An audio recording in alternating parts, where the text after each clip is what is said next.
Olá! Estimular o processo produtivo e garantir competitividade para o Brasil no mercado internacional são prioridades do senador eleito pelo PP do Rio Grande do Sul, Luiz Carlos Reis. Seja bem-vindo, senador. O senhor foi eleito com quase 22% do eleitorado gaúcho, tem larga experiência administrativa, foi secretário municipal de Agricultura, prefeito de São Borja e chega ao Senado após 5 mandatos consecutivos na Câmara dos Deputados. Qual a expectativa do senhor em relação ao mandato no Senado? Primeiro, a nossa gratidão ao povo gaúcho que nos elegeu, como senador mais votado do Rio Grande do Sul. Uma esperança que o povo teve na eleição majoritária e também nas eleições dos estados, a gente viu que aqui no Senado Federal a renovação foi mais de 80%. Eu venho nessa renovação, apesar da minha idade, apesar dos meus 6 mandatos de prefeito e deputado federal, nós estamos agora nessa nova empreitada aqui como senador eleito. Já trabalhávamos essas questões na Câmara e seguramente agora como senador muda um pouco o quadro, mas nós temos focos que a gente quer ajudar. Assumimos nesse mandato o Brasil com 13 milhões de desempregados, no meu estado, o Rio Grande do Sul, com mais de 500 mil desempregados, e eu entendo que não pode haver desenvolvimento sem destravar o processo produtivo. No campo, onde eu trabalho, na agricultura, na pecuária, na produção, é um foco importante. Hoje é o carro-chefe da economia brasileira. Eu me dedico toda a minha vida a essa parte, desde que eu saí da escola, no ginásio agrícola, minha terra natal, Candelária. Depois, no técnico, que eu me formei em Alegrete, a Faculdade de Agronomia em Santa Maria. E toda a minha vida foi dedicada à agricultura. Então, tenho lá, hoje, ainda em São Borja, tenho minha propriedade, os meus negócios estão lá. Dependo disso, vivo disso, afinal, é o que eu construí ao longo de uma vida. E entendo que esse processo produtivo do Brasil, o Brasil tão rico como é, tantas riquezas para serem exploradas e as coisas não deslancham. Então, eu vejo que o presidente Bolsonaro, o ministro Paulo Guedes, pega um país também com mais de 140 bilhões de déficit, tem que acertar isso aí e fazer andar. Hoje, se eu pensar no modal ferroviário, rodoviário, hidroviário, os próprios aeroportos no Brasil hoje, o Brasil não tem dinheiro para investir, o governo federal não tem dinheiro para fazer tudo que o Brasil precisa. Então, tem que atrair a iniciativa privada para gerar o desenvolvimento. Então, nesse sentido é que a gente quer ajudar, como fazer para que os empresários se sintam atraídos para investir no Brasil. E quais o senhor identifica como os principais entraves para o desenvolvimento desse processo produtivo? O senhor já citou aqui a necessidade de melhoria da infraestrutura. A infraestrutura é fundamental hoje. Conversava com o pessoal do Centro-Oeste, nos apresentam ali, pega na região do Centro-Oeste, o Brasil tem hoje um pouco mais de 200 milhões de toneladas de grãos. Se alavancar meia dúzia de obras no Centro-Oeste, pode aumentar em 100 milhões de toneladas. Sem afetar a floresta amazônica, sem afetar o cerrado brasileiro, que é uma riqueza que nós temos hoje, pode manter grande parte do cerrado, pode manter a floresta amazônica intacta praticamente, e 100 milhões de toneladas, quer dizer, 50% a mais de produção em 4 ou 5 anos. A gente está falando em ferrovia, hidrovia e rodovia? Sim, esse é o ponto importante que nós temos no Centro-Oeste. Agora, o Sul, onde eu estou, por exemplo, também carece de infraestrutura. Eu já trabalho nessas questões no Rio Grande do Sul, por exemplo. No meu estado, hoje, a logística do Rio Grande do Sul, nós temos hoje 17%, 18% do custo da produção. Isso é o dobro que qualquer país desenvolvido tem hoje. O que quer dizer que 18% é o custo da produção, senador? O custo hoje... Frete, é o quê? Não é o frete, porque nós só temos um sistema calcado nas rodovias. Então nós temos que ajudar sim as rodovias, as pontes, mas nós temos que focar ferrovias. O Rio Grande do Sul tem mais de 3 mil quilômetros de ferrovia. Hoje, onde mais de 1.000 estão desativadas. Obras construídas há dezenas de anos, desativadas, estão prontas. Aqui nós vamos focar. Como fazer? Tem uma linha que nós trabalhamos como deputado, a Ferrovia do Norte. E nós conseguimos, com deputados do Rio Grande do Sul, Santa Catarina, Paraná, entrou junto o Mato Grosso do Sul, fazer com que também tivéssemos a Norte e Sul. Que ela fosse para o Sul. E foi trabalhado. Existe hoje um projeto da Ferrovia Norte-Sul, que está parado em Panorama, em São Paulo, indo para o Norte. E o nosso foco é que ela também vá para o Sul. Então, essa é uma questão que vai ajudar os 3 estados, praticamente do Sul, que é o Paraná, Santa Catarina e Rio Grande do Sul. Então, ali vai ter um foco ferrovia, além das ferrovias que já estão no Rio Grande do Sul. Meu estado, por exemplo, hoje só tem um porto.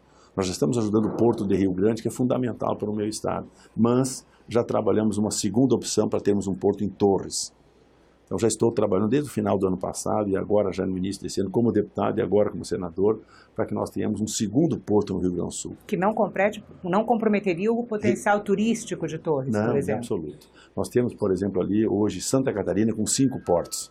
Nós podemos ter, lá tem praia em Camboriú e tem porto no lado de Camboriú. Então não atrapalha. A zona que nós queremos fazer esse porto ali, já foi discutido com o prefeito, com empresários da região, mantém o turismo, que é o carro-chefe da economia de Torres, e entre Torres e Arroio do Sal, tem um espaço vazio, ali cabe um porto que já foi desenhado por Getúlio Vargas, meu conterrâneo, nos anos 40, nos anos 50, já tinha projetos dos alemães e dos ingleses. Nós retomamos aquele projeto e agora queremos que a iniciativa privada, empresários gaúchos, brasileiros e até internacionais foquem nessa questão. Então, e atenderia a produção do norte do estado. Do norte do estado, que hoje o custo é muito mais, maior para poder chegar. A Universidade de Caxias está fazendo um trabalho hoje, quanto baratearia para os empresários da Serra Gaúcha, e não só da Serra Gaúcha, mas você vai para a região de Passo Fundo, você vai para a região de Erechim, Lagoa Vermelha, Vacaria, todo aquele canto norte do estado, teria uma outra oportunidade. Então, isso que nós queremos, oportunidades para o Rio Grande, que é o meu estado, e para o Brasil, que é extremamente necessário. Algum outro ou os outros entraves que o senhor identifica, senador, além da infraestrutura, que travam o processo produtivo? No meu estado é a questão da energia. O estado do Rio Grande do Sul hoje importa mais de 50% da energia que consome. Nós temos desde as pequenas centrais hidrelétricas, mais de 100 paradas. Um parque eólico também Nós grande. temos 2 grandes hidrelétricas que há mais de 40 anos discutem e não saem do papel no Rio Uruguai. 2.000 megawatts, investimento de 5 bilhões de reais. Nós temos energia eólica, energia solar. Estamos agora com um projeto em Panambi, Condor, como Angra, e mais 28 municípios daquela região, para transformar lixo em energia. Só ali são 7 megawatts. Então nós temos potencialidades enormes. Eu falo no Rio Grande do Sul, mas isso vale para o Brasil. Em qualquer canto pode trabalhar. Imagina o lixo que o Brasil tem hoje. Esse projeto que nós estamos fazendo no Rio Grande do Sul, já tem um projeto no Maranhão, com um professor de uma universidade do Maranhão, que a parte técnica é dele, né? E também 2 projetos em São Paulo, esse mesmo grupo que está fazendo um no Rio Grande do Sul. Então, imagina, o Brasil tem potencialidades enormes e nós vamos ajudar a travar.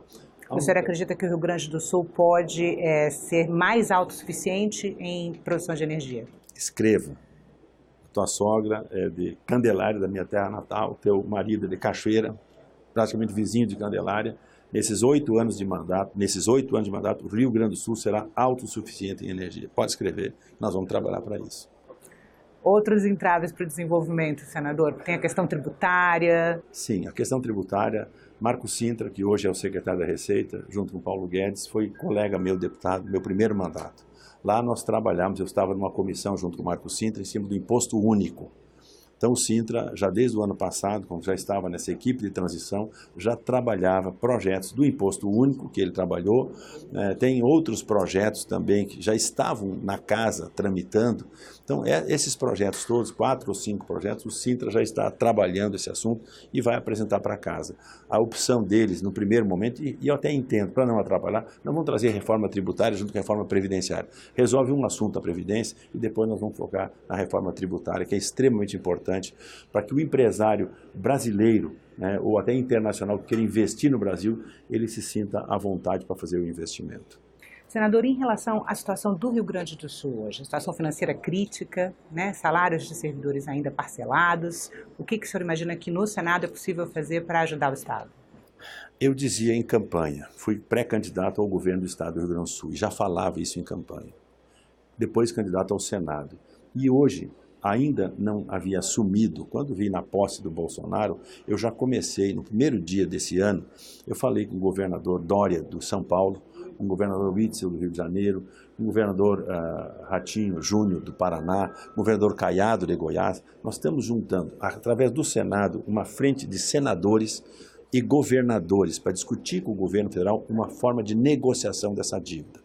No meu estado, vinha o governador Sartori aqui, vinha ele sozinho, com 4 ou 5 deputados, às vezes um senador, às vezes algum empresário, para discutir com o presidente da República e com o ministro da Fazenda. Não conseguia nada. A frente de apoio do Eduardo Leite vai ser maior. Eu tenho falado a ele, já falei ao governador Eduardo Leite, que eu vou liderar um movimento aqui do Senado, junto com governadores dos estados devedores. Imagina que São Paulo deve 3 vezes o que deve o Rio Grande do Sul.